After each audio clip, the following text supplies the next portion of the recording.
Hello, today's poem we're considering is A Quoi Bon Dire by Charlotte Mew. Before we start, if you haven't subscribed yet, please do so now. I have the poem here, so let's start. A Quoi Bon Dire by Charlotte Mew. 17 years ago you said something that sounded like goodbye, and everybody thinks that you are dead, but I. So I, as I grow stiff and cold, to this and that say goodbye too, and everybody sees that I am old, but you. And one fine morning in a sunny lane, some boy and girl will meet and kiss and swear that nobody can love their way again. Well, over there you will have smiled, I shall have tossed your hair. A quoi bon dire, translated into English, means what good is there to say? In this poem, the speaker recalls a lover who died 17 years earlier. Although he is gone, their relationship, in its strength and intensity, outlasts physical time and lends both she and her lover an immortality.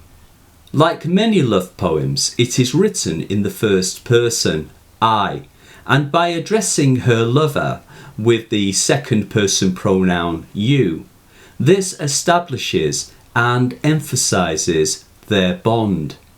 So this is a very personal and intimate poem, and one of those poems where we can assume that both the speaker and the poet are one and the same. The poem's mood is one of reflection as the speaker meditates on what has been and what is to come after her death. The speaker believes that death is a parting of this life, but it is also a means to reunite with the past and with her lover. The poet presents the speaker's reflections and the conclusion she reaches at the poem's end. The speaker reflects that although the rest of the world sees her loved one as dead, to her he is not. To her, love is not judged in terms of time. He is alive in her memory and her love for him. We are told that the speaker is nearing death, as I grow stiff and cold and say goodbye too. Everyone else sees her real age, but not her dead lover. To him, the speaker is still the age when they were last together. Love follows its own rules. She remembers a moment from their romance, one fine morning in a sunny lane when they kissed and swore to each other that no one will ever love as they do.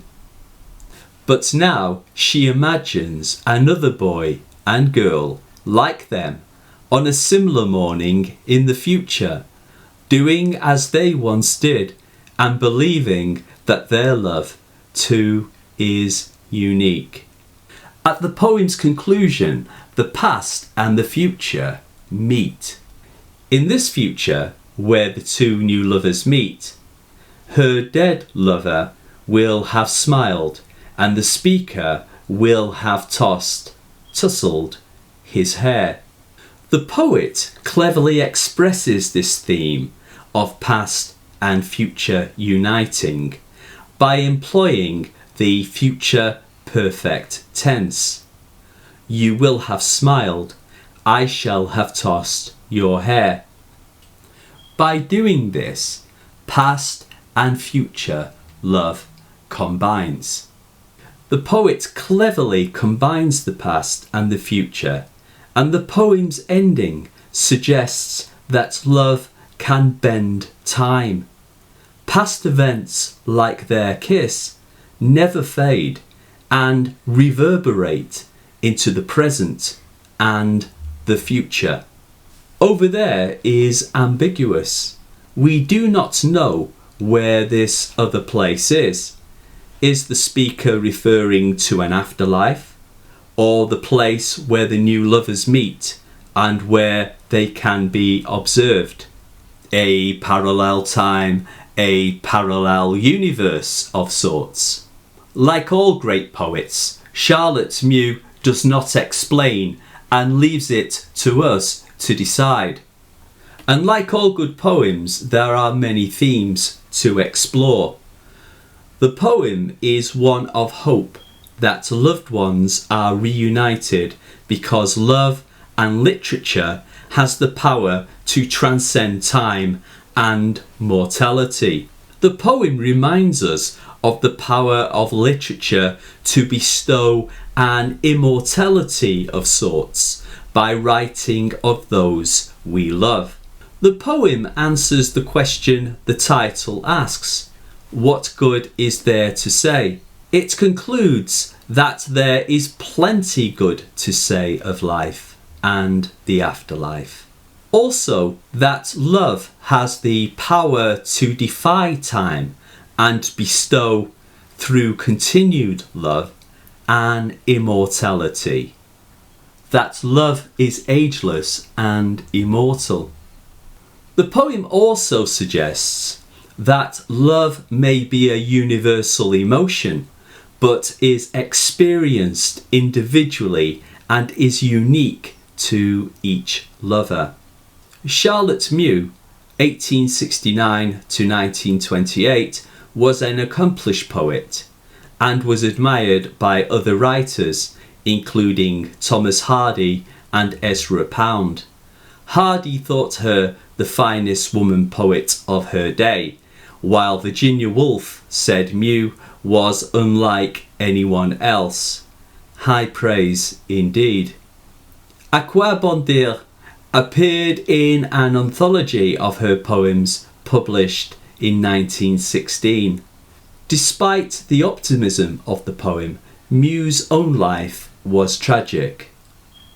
Mental illness ran in her family, and following the death of her sister, Mew feared she too would succumb.